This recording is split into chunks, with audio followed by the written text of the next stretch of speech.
नमस्कार, मी गणेश आचवल स्वामी कृपा क्रिएशन्समध्ये तुम्हा सर्वांचं स्वागत करतो.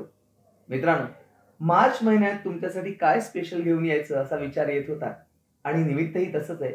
या मार्च महिन्यात जन्मऋण नावाचा चित्रपट प्रदर्शित होतोय आणि या चित्रपटाच्या लेखिका, दिग्दर्शिका, निर्मात्या आणि मुख्य म्हणजे या चित्रपटसृष्टीत अतिशय महत्त्वाचं नाव ते म्हणजे कांचन अधिकारी.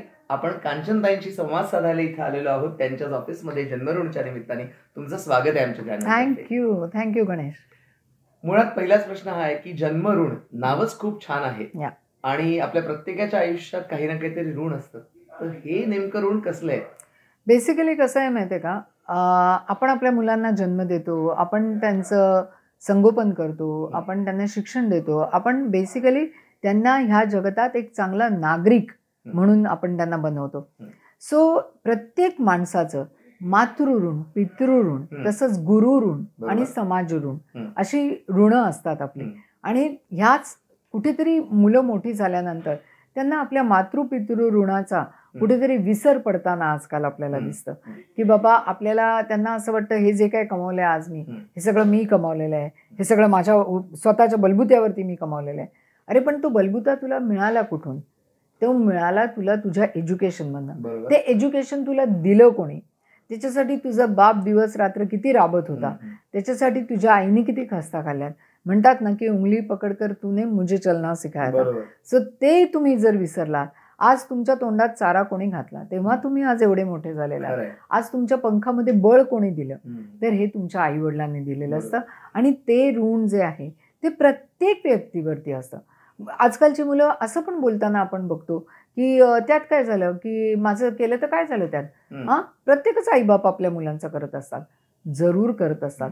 जेव्हा तुम्ही मोठे व्हाल, जेव्हा तुम्हाला मुलं होणार तेव्हा तुम्ही पण त्यांचं करणार आहात. परंतु असं नाही आहे की अगदी डे टू डे तुम्ही त्यांना विचारलं पाहिजे किंवा काय. आईबाप एकमेकांना असतात. कधीतरी त्या दोन रथाच्या चाकांपैकी एक सोडून जातं, निखळून पडतं असं पण म्हणून. परंतु तेव्हा जेव्हा ते माणूस एकटं राहतं, मग तो नवरा असेल, बायको असेल, कोणी असेल, अशा वेळेला स्पेशली त्यांना आपल्या आईवडील म्हणजे आईवडिलांना विचारणं हे प्रत्येक मुलाचं कर्तव्य आहे असं मला वाटतं. आता जन्मऋण कथेविषयी विचारशील तर ही कथा सत्य घटनेवर आधारित. म्हणजे मला असं म्हणायचं नाहीये की सगळीच मुलं अशी असतात. परंतु तुला एक मी कथा सांगते की जेव्हा माझ्या आईचं आणि वडिलांचं मला कार्य करायची वेळ आली आणि स्मशानामध्ये जेव्हा सगळं झालं त्याच्यानंतर आपल्याला ते मडक्यामध्ये अस्थी देतात. ते अस्थी कलश जे आहे ते मी तिथे गेले तर ते अस्थी कलशची अशी मोठाली रूम होती आणि तिथे असं रॅक्स होते. आणि you won't believe to my shocking this thing, बघितले तर एवढे अस्थी कलश होते तिकडे. तर मी म्हटलं अरे हे एवढे कसे काय, कारण एवढी माणसं थोडी मेली आत्ताच्या आत्ता. तो मला म्हणाला नाही आहे तो बहुत पुराना है, पडे है, कोई आता ही नहीं लेने को. म्हणजे अशी कित्येक मुलं आहेत की जे ना ते कार्य करायला थांबत, ना ते कार्य झाल्यानंतर आपल्याला अस्थि विसर्जन करायला पाहिजे असं त्यांना वाटत. सो लाईक हे जेव्हा बघते मी तेव्हा मला असं म्हणजे कितीतरी वेळ मी विचार करत राहिले अरे असं कसं असू शकेल.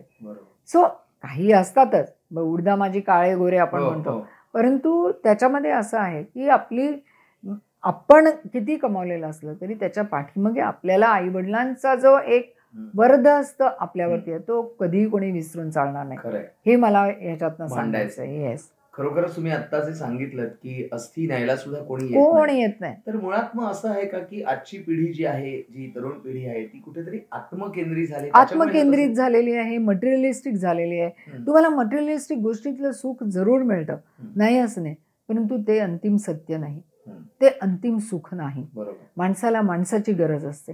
मी माझ्या मुलाला तेव्हा सांगितलेलं होतं, म्हटलं माणसाला माणसाची गरज असते. मी त्याला कायम सांगत असते की हे सगळं ठीक आहे, हे सगळ्या मटेरियलिस्टिक गोष्टी आहेत. जेव्हा त्याला पहिल्या याच्यामध्ये कोरोना झाला तेव्हा तो हॉस्पिटलाइज झाला तेव्हा त्याने तिकडनं व्हिडिओ कॉलवरनं मला व्हिडिओवरती सांगितलं. मला म्हणाला मम्मा आज मुझे पता चल रहा है की यहाँ पर किसी को आने नहीं दे रहे बिकॉज ऑफ कोरोना. कोरोनामध्ये त्या पेशंटला आतमध्येच टाकायला लागायचं, बाकी सगळे आपण घरात असायचो. तो मला म्हणाला आज मुझे पता चल रहा है कि तू जो हमेशा कहती है की इंसान को इंसान की जरूरत होती है, आपल्या माणसांची गरज असते. तो मला म्हणाला मला पदोपदी हे तुझं वाक्य आठवतं. सो ह्या ज्या काही गोष्टी आहेत की आपलं जे बॉन्डिंग आहे. बरोबर. आता आपण बघतो की मालमत्तेवरनं पण बहीण भावांमध्ये, भावा खूप वाद भावां होतात. इतके वाद होतात पुढे जाऊन. तर की काय बाबा, मग शेवटी असं वाटतं काय ही नाती इतकी तुटपुंजी आहेत, ह्याच्यामध्ये काहीच अर्थ नाही, म्हणजे काहीच हे नाही. अरे लहानपण तुम्ही एवढं हसत खेळत बागडत ज्या आपल्या भावाबरोबर घालवलं, त्या भावाला नंतर म्हणजे कसं म्हणजे खरंय. त्यालाही कसा तुमचा विसर पडतो आणि तुम्ही त्याला कसे विसरू शकता. बरोबर. सो अशा असंख्य नात्यातल्या गुंत्यांवरती प्रकाश या दृष्टिकोनातून आपण टाकता येईल. आणि दुसरी महत्वाची घटना म्हणजे गोष्ट म्हणजे अशी आहे की आता कायद्याचं संरक्षण मिळालेलं आहे. बरोबर. की जर मुलांनी आपल्या आई वडिलांचा सांभाळ नाही केला तर he can go even behind bars. आणि जर समजा आई वडिलांचं काहीच इन्कम नसेल तर you have to take care of them. So हे पण सरकारने केलेलं आहे आणि ह्याचा कुठेतरी बऱ्याचशा लोकांना हे अजून माहिती नाही आहे. सो हे पण त्यांच्यापर्यंत पोचावं, ही पण ह्याच्या पाठची एक भावना आहे. जन्मऋणच्या निमित्ताने सुकन्या कुलकर्णी मोने आणि मनोज जोशी हे प्रमुख भूमिकेत आहेत. त्याबद्दल मी तुम्हाला आता विचारणार आहे की मुळात आभाळा मायामधली गाजलेली जोडी जन्मऋणच्या निमित्ताने पुन्हा एकदा चित्रपट सृष्टी देते. येस. आणि तुला खोटं वाटेल गणेश, अरे हे एकदम कोइन्सिडेंटल झालं या, कारण का मी मनोज जोशीला बोलवलेलं होतं. मी त्याला कथा सांगितली इथेच अक्रॉस द टेबल आणि मला म्हणाला मस्तच गोष्ट आहे, चला आपण करूया. मी नक्की करतो. कोण करतंय ते म्हटलं, नाही चाललंय असं. तर बऱ्याच जणींना विचारलं, त्याच्यात एक सुकन्याचंही नाव होतं आणि सुकन्या मला म्हणाली की चालेल पण माझ्या कुठेतरी डेट्स अडकलेल्या आहेत, पण मला आवडलंय ग असं मला म्हणाले. तर मी म्हटलं बरं ठीक आहे, म्हटलं बघ तू. मग त्याच्यानंतर परत एकदा तिचा फोन आला, काय जमेलचं मला वाटत नाहीये ग. तर मग मी म्हटलं अरे बापरे, म्हटलं बरं ठीक आहे, म्हटलं तुला मी फोर्स नाही करू शकत. So I was in search of the other girls. You won't believe, 1 दिवसात 2 दिवसात परत तिचा मला फोन आला, झाली सिलेक्ट झाली कोणी. तर मी म्हटलं नाही ग, सिलेक्ट नाही झालेली अजून, पण विचारलेलं आहे. आणि त्यातल्या एक जणीचं नाव ऑलमोस्ट कन्फर्म होत आलेलं आहे. तर मला मी नावं नाही घेत, पण ऑलमोस्ट डन पर्यंत होत आलंय. साईन झाली तर मी साईन नाहीये झालेली, मी येते आज. तू आहेस ना ऑफिसला? म्हटलं मी येते ऑफिसला, काय हरकत नाही. मग आम्ही बसलो, भेटलो, बोललो, हे झालं ते झालं. ह्या एवढ्या डेट्स मी काढते, मी त्यांना सांगितलं एवढ्या डेट्स मी तुला देते, मध्ये 1-2 दिवसाचं जरा. म्हटलं चालेल, नो प्रॉब्लेम्स, आपण करूया. And that's how it happen. आणि योग, लिटरली योग. आणि खरंच सांगते त्यांची केमिस्ट्री इतकी सुंदर आहे, कारण का आभाळ मायामध्ये इतके एपिसोड्स केल्यानंतर त्या दोघांची केमिस्ट्री ऑटोमॅटिकली सुंदर होती. आणि जेव्हा आता त्यांनी चित्रपटामध्ये काम केलं तेव्हा पदोपदी मला ते जाणवायचं की एक नवरा बायकोचं म्हणून जे एक नातं असतं ना, ते तुम्ही तिथे गेलात आणि ठीक आहे हा माझा नवऱ्याचा रोल करतोय, इट्स ओके, ते वेगळं पडतं. यांचे गिव्ह अँड टेक इतकं सुंदर होतं. आता तू हा फोटोच जर बघितला असता, look at her eyes, the way she has express, त्या दोघांच्या डोळ्यामधले भाव सेम आहे. आता फोटो काढताना माझं काम काय की बाबा मला ते दोघंही एका शॉलीमध्ये पाहिजे होते. या फोटोचं महत्व आहे की ते दोघं एका शॉल एक आहे, सो दे आर वन. ते एका शॉलीमध्ये आहे, त्यांचा विचार एक आहे, सो त्यामुळे ते एका शॉलीमध्ये. आता हे एक्सप्रेशन इतकं मिळतं जुळतं वाटतं, खरोखरी वाटतं म्हणजे असं. So these are the things. आणि ते जुळून आलं. जसं सुकन्याताई आहेत, मनोज दादा आहेत, तसे अजून कोणते कलाकार आहेत त्यांच्याविषयी? ह्याच्यामध्ये एक तुषार आरके म्हणून नवीन मुलगा आहे जो हिंदी सिरियलमध्ये बऱ्यापैकी कामं करतोय. त्याच्यानंतर अनघा अतुल आहे जी रंग माझा वेगळामध्ये त्या गोऱ्या मुलीचं काम करत होती. त्याच्यानंतर सुशांत शेलार आहे, धनंजय मांद्रेकर आहे, एक पेंडसे म्हणून आहे, शशी पेंडसे म्हणून. तर ते बेसिकली श्रीना पेंडसेंचे नातू आहे. आणि आम्ही हे शूट केलंय दापोलीमध्ये, गारंबी गावात, ज्यांनी गारंबीचा बापू लिहिला. सो त्या आणि त्यांनी पण ते तिथलेच वाटले पाहिजे, ते तिथलेच असेल म्हणजे हे झाले पाहिजे. बरेचसे कलाकार आम्ही तिथले घेतलेले आहे. कारण का काय होतं माहितीये, मुंबई आणि पुणे या 2 ठिकाणच्याच कलाकारांना वाव मिळतो. इंटिरियर ऑफ महाराष्ट्रामधल्या लोकांना एवढं मिळत नाही. त्यामुळे इट्स आवर जॉब की आम्ही त्यांना काम दिलं पाहिजे. नेमक्या त्याच मुद्द्याकडे मी येणार होतो की या चित्रपटाचं जे चित्रण आहे ते संपूर्णपणे कोकण, दापोली अशा परिसरात झालेलं आहे. त्यामुळे अतिशय निसर्गरम्य वातावरण आपल्याला बघायला मिळणार आहे. तर लोकेशनचा जो मुद्दा असतो तर आणि त्या ठिकाणची कथा, तर त्याबद्दल थोडंसं. लोकेशन रेकीसाठी आधी मी आणि सुरेश देशमाने आम्ही गेलेलो होतो दापोलीला. तिकडे आम्ही 2 दिवस थांबलेलो होतो. मी सांगेन की हा चित्रपट करण्याआधीच हम्म. मी तटकरे साहेबांना भेटलेले होते हम्म. आणि त्यांना सांगितलं सर मला इथे इथे चित्रपट करायचा आहे. तर म्हटलं मला कोणतरी तुमचा माणूस लागेल, कारण म्हटलं मला द्रोण फॅसिलिटी पाहिजे, बरोबर. पोलीस स्टेशन पाहिजे, तिकडचं मला जिल्हाधिकारी ऑफिस पाहिजे, तर मला त्याच्यासाठी पत्रक द्या. त्या माणसाने मला इतकं पटकन सहकार्य केलेलं आहे. पटपट पटपट सगळी लेटर्स माझ्या हातात दिले. तिकडे जा, माझा माणूस मी तुम्हाला देतो. बरं. त्यांचं एक तिकडे NCP होतं तेव्हा, त्यांचे सरचिटणीस तिकडे आहेत राजपुरे म्हणून, ते माझ्या बरोबर आले. आम्ही तिघांनी मिळून पुरी रेकी केली. वा. 240 वर्ष जुनं असं पण एक घर पाहिलं आम्ही. बरं. 240 वर्ष जुनं घर दापोलीत आहे. बापरे. आणि त्याच्यानंतर आम्ही हरणेला गेलो, मुरुडला गेलो, तिकडचा समुद्रकिनारा बघितला. आता जेव्हा तुम्ही हा चित्रपट प्रत्यक्षात पाहाल तेव्हा तो समुद्रकिनारा इतका सुंदर, म्हणजे मस्तच इतका. आणि 5:15 आम्ही चित्रीकरण चालू केलं होतं मॉर्निंग. तो इतका सुंदर ट्वायलाईट, इतका मॉर्निंगचा मस्त ते रेज मिळालेले आहेत आम्हाला. तर त्यामुळे ते चित्रीकरण पण फार सुरेख झालंय. त्याचं सगळं श्रेय मी सुरेश देशपांडेला, कारण का इतका सुंदर तऱ्हेने. बरं, सोनी व्हेनिस टॉपमोस्ट कॅमेरा आम्ही याच्यामध्ये वापरलेला आहे. सो ह्या सगळ्या गोष्टींचं एक हे मिश्रण हे ऑटोमॅटिक घडत गेलं. योग असतो. येस. चित्रपटाची संगीताची जी बाजू आहे ती सुद्धा अत्यंत जमेची आहे. आणि वैशाली सामंत येस या संगीतकार आहेत चित्रपटाच्या, त्याविषयी.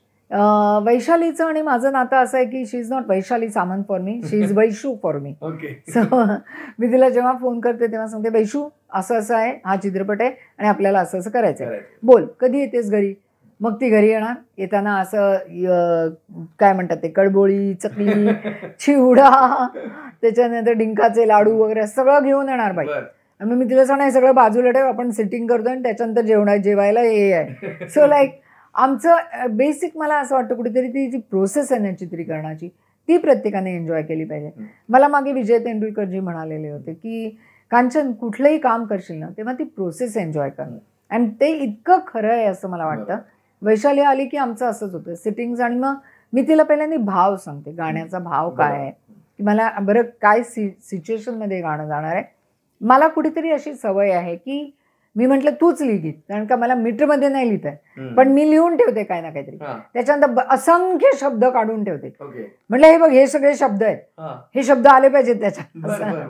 मग आमचं त्याच्यामध्ये ती म्हणते नाही पण असं करूया, मग पण असं करूया, मग पण असं असं आमचं मस्त जवळजवळ आम्ही 4 वेळा सेटिंग केलेलं आहे.